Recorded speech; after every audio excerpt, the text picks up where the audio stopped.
Hello students. आज जो हम बात करने वाले हैं आपकी सीए फाउंडेशन अकाउंट्स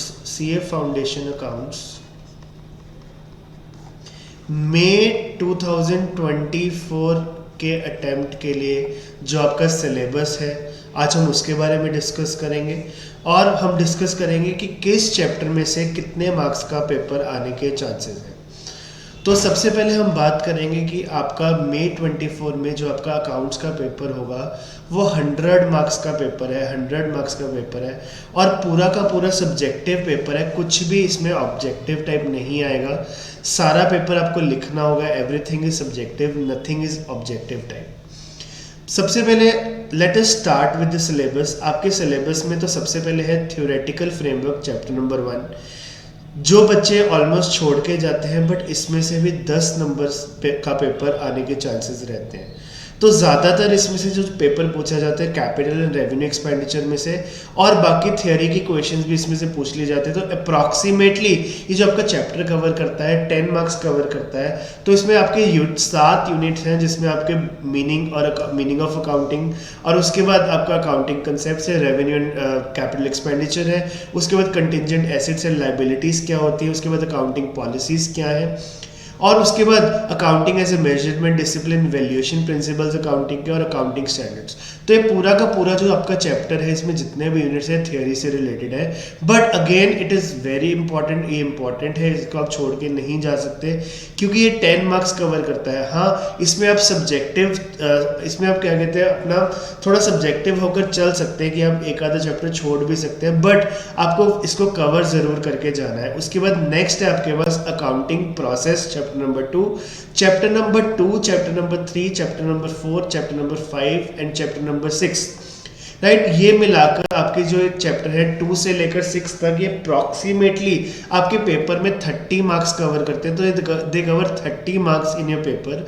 और उसमें से भी 30 मार्क्स में से भी अगर हम बात करें तो बीआरएस का क्वेश्चन आता ही आता है, 8 मार्क्स अप्रॉक्सीमेटली कवर करता है।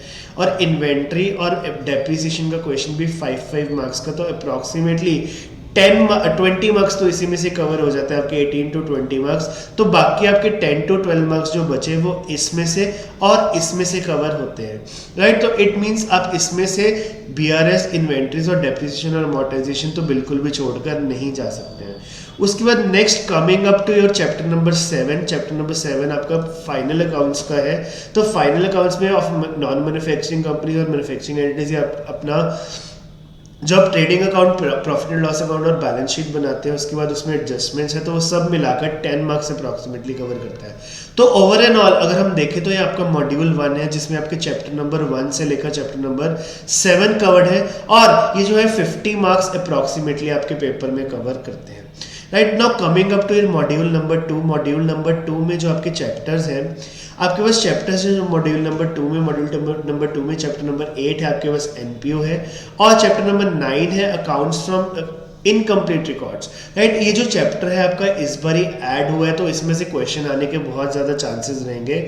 और ये जो दोनों चैप्टर है एनपी और अकाउंट्स फॉर इनकम्प्लीट रिकॉर्ड्स, इन दोनों को मिलाकर ये जो कवर होते हैं हमारे अप्रॉक्सीमेटली 15 मार्क्स कवर करेगा। तो हम इसको भी छोड़कर नहीं जा सकते हैं। And now coming up to the partnership में इस बार आपके सिलेबस में डिसोल्यूशन ऐड हुआ है, पहले नहीं था। और ये जो कवर करेगा, ये टोटल 6 यूनिट्स आपके कवर करेंगे, 25 मार्क्स। तो अगेन डिसोल्यूशन बहुत इंपॉर्टेंट हो जाता है। डिसोल्यूशन में से आपका पेपर पूछे जाने के बहुत ज़्यादा चांसेस रहेंगे।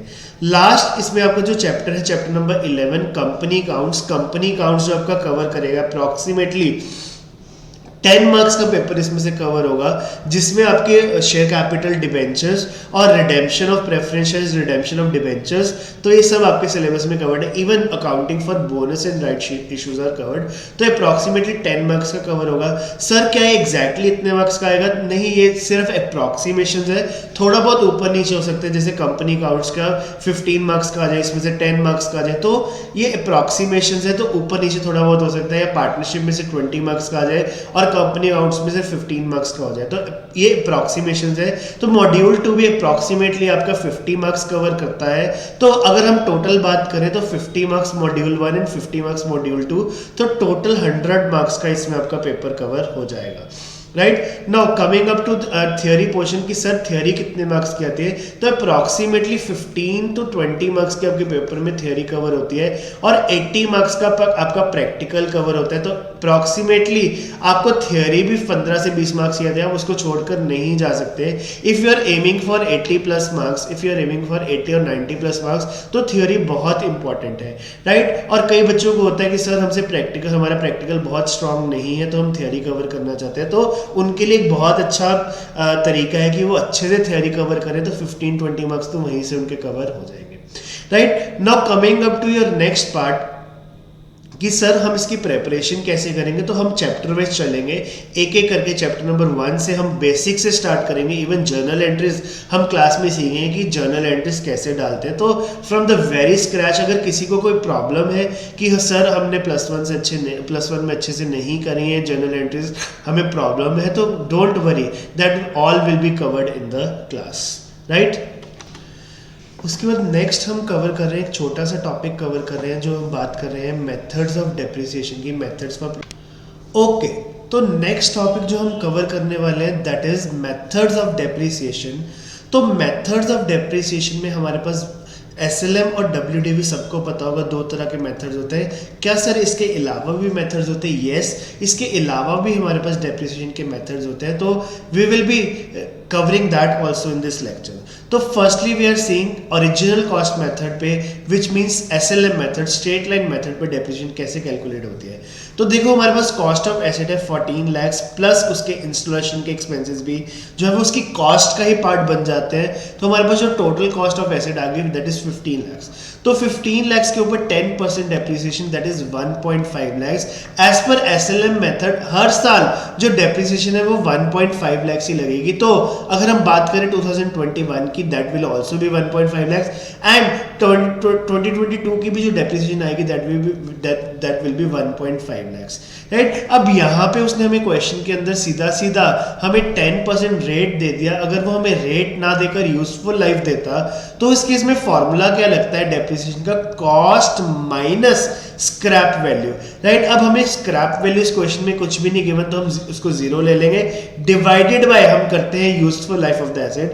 तो जैसे मैंने इस एग्जांपल में बोला, अगर हमारे पास यूजफुल लाइफ जो है वो 10 इयर्स होती है, तो यहाँ पे फिर से हमारे पास डेप्रिसिएशन कितनी आ जाती है? 15 lakh total cost of asset है, एंड स्क्रैप वैल्यू 0 है, and useful life we have is 10 years. तो हमारे पास यहाँ पे जो डेप्रिसिएशन निकल के आती है अगेन हमारे पास 1,50,000 निकल के आती है। तो हर साल हमारी डेप्रिसिएशन जो है 1,50,000 लगेगी। तो amount of depreciation under SLM method अगर हम बात करें वो क्या होती है? सेम होती है, राइट। तो ये मेथड सबको ऑलमोस्ट पता होता है, right. Now coming up to the next method that is WDV method, right. तो WDV मेथड, अच्छा पिछले एग्जांपल में मैंने एज्यूम किया, मैंने 1 जुलाई डेट नहीं ली है, तो मैंने एज्यूम किया 1 जनवरी को ही खरीद ली थी, राइट। तो अगर ये 1 जुलाई को परचेज हुई है तो उस हिसाब से फिर उतने मंथ्स की डेप्रिसिएशन लग जाएगी, राइट। तो जुलाई, अगस्त, सितंबर, अक्टूबर, नवंबर, दिसंबर, तो 6 मंथ्स की डेप्रिसिएशन लग जाएगी for the year 2021, which means 1.5 lakh का हाफ दैट इज 75,000,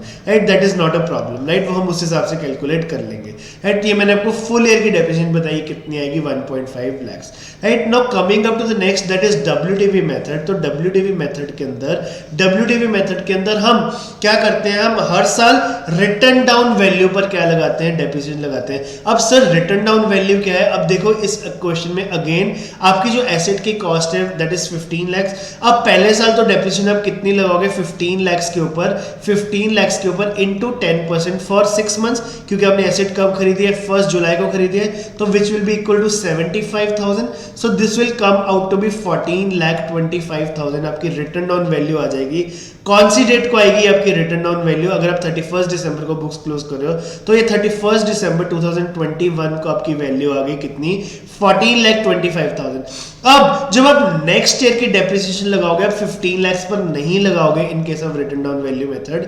अब यहाँ पे जो डेप्रिसिएशन लगेगी that depreciation will be calculated on 14,25,000, right. तो डेप्रिसिएशन अब 14,25,000 पे लगेगी 10%, विच is equal to 1,50,000 14,42,500।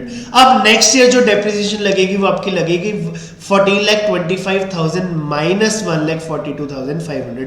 Means cost में से डेप्रिसिएशन को माइनस करते जाएंगे और उसके ऊपर अगले साल डेप्रिसिएशन लगती जाएगी। So that was written down value method, मतलब वैल्यू राइट डाउन होती रहेगी। कैसे राइट डाउन होती रहेगी? कॉस्ट में से डेप्रिसिएशन माइनस करेंगे, जो वैल्यू आई अब उसके ऊपर डेप्रिसिएशन लगाएंगे। हम एसएलएम में क्या कर रहे थे? एसएलएम में हम इसके ऊपर सीधी सीधी डेप्रिसिएशन लगा रहे थे, right. Now coming up to the next method, right.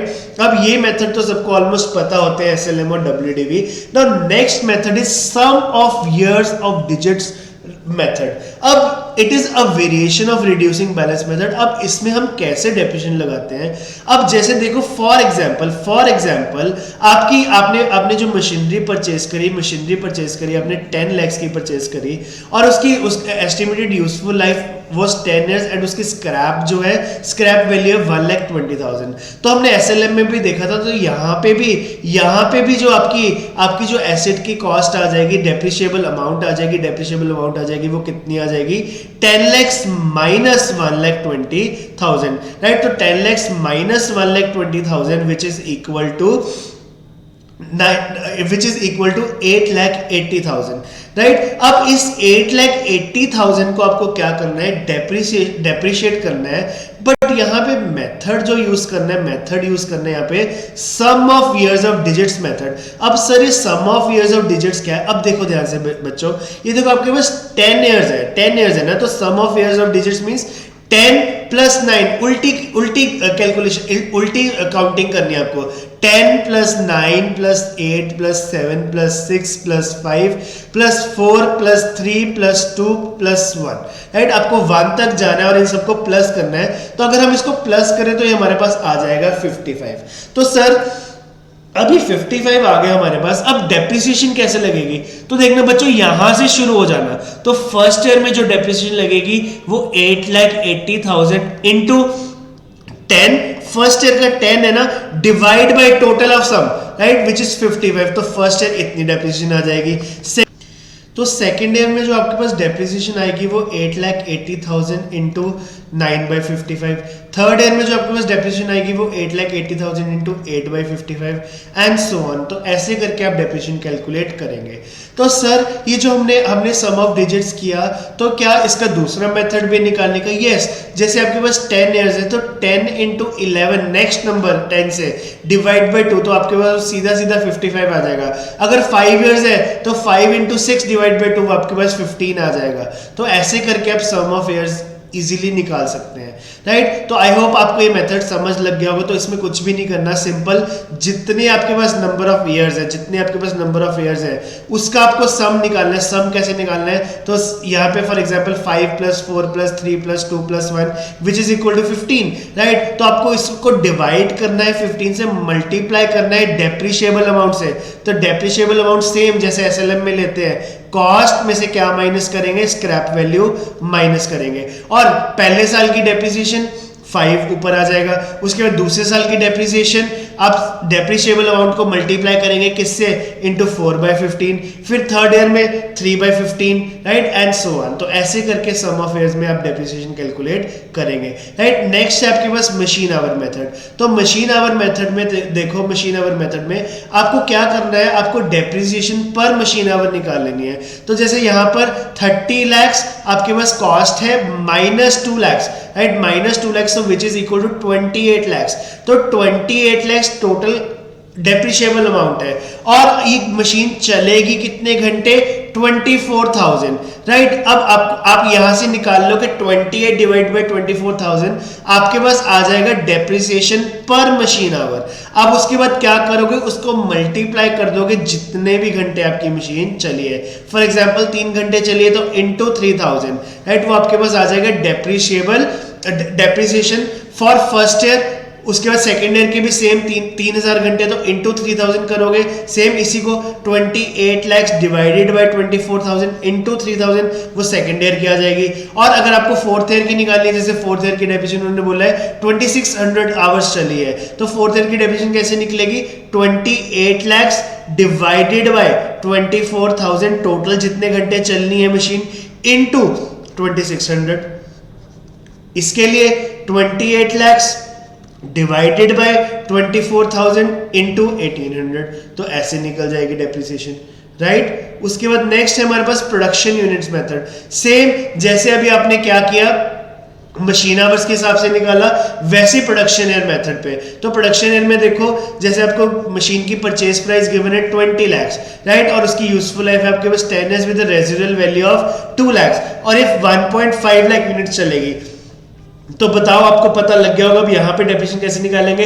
अब यहाँ पे यूजफुल लाइफ का कोई भी मतलब नहीं है, useful life has no relevance here. तो यहाँ पे जो आप डेप्रिसिएशन निकालोगे, कैसे निकालोगे, 20 lakhs माइनस 2 lakhs, राइट। तो आपके पास आ गए 18 lakhs। अब 18 lakhs को आप डिवाइड करेंगे 1.5 लाख से, वो आपके पास आ जाएगा depreciation per unit of production, depreciation per unit of production. वो जो आपके पास depreciation per unit of production आएगी, उसको मल्टीप्लाई कर दोगे नंबर ऑफ यूनिट्स के साथ, वो आपके साथ डेप्रिसिएशन, आपके पास डेप्रिसिएशन आ जाएगी पहले साल की। ऐसे आप दूसरे साल की और तीसरे साल की निकाल सकते हो। और फोर्थ ईयर की उसने आपको बोला 15,000 है, तो same this into 15,000, 8 to 10 years की 18 lakhs divided by 1.5 lakhs into 10,000, right. तो वो आपके पास हर साल की डेप्रिसिएशन आ जाएगी 8, 9, 10, राइट। हर 8, 9, 10 साल के ईयर की डेप्रिसिएशन कितनी होगी, तो 18 lakhs divided by 1.5 lakhs into 10,000, ये आपके पास 8th ईयर की डेप्रिसिएशन आ गई। Same 18 lakhs divide by 1.5 lakhs into 10,000, ये 9th ईयर की डेप्रिसिएशन आ गई, क्योंकि उसने बोला है कि 8 से 10 years तक 10,000 यूनिट्स ही चलती है हमारी मशीनरी, राइट। तो हर साल 10,000 यूनिट चलती है, तो 8th, 9th और 10th ईयर की तो डेप्रिसिएशन हमारे पास सेम आएगी। सिमिलरली फर्स्ट, सेकंड और थर्ड की भी सेम आएगी। अगर ये हर साल जो यूनिट्स है डिफरेंट होते, अलग होते हैं, तो उस केस में हमारी डेप्रिसिएशन जो है वो भी अलग आती है, right. Last and not the least हमारे पास है depletion method. Same in the ratio of depletion, जैसे जैसे हम एसिड्स को यूज करते जाएंगे, जिस रेशियो में यूज करते जाएंगे, वैसे वैसे उसकी डेप्रिसिएशन आती जाएगी। जैसे देखो यहाँ पे क्वेरी लीज है, क्वेरी लीज की हमारे पास कितनी कॉस्ट है, 1 करोड़ और 2 लाख टन ये प्रोड्यूस करेगी। तो हमने पर टन उसकी डेप्रिसिएशन निकाली, वो कैसे निकलेगी, 1 करोड़ डिवाइडेड बाय 2 लाख, वो हमारे पास पर टन आ जाएगी।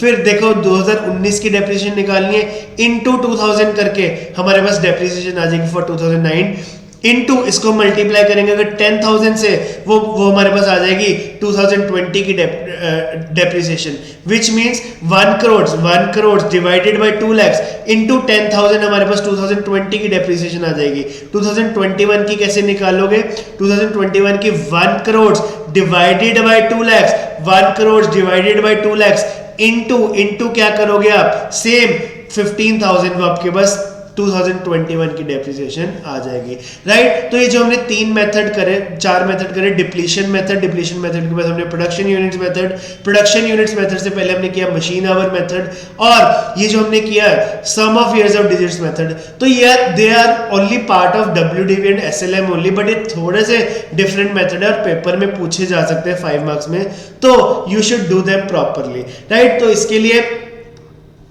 लिए मैंने स्पेशली आपको वीडियो इसलिए बना के दी है, बच्चे ये टॉपिक छोड़ जाते हैं, but you have to do this topic. इसको हम बहुत डिटेल में क्लास में भी कवर करते हैं, right. That's it for today. हम अगले लेक्चर में मिलेंगे विद नेक्स्ट टॉपिक।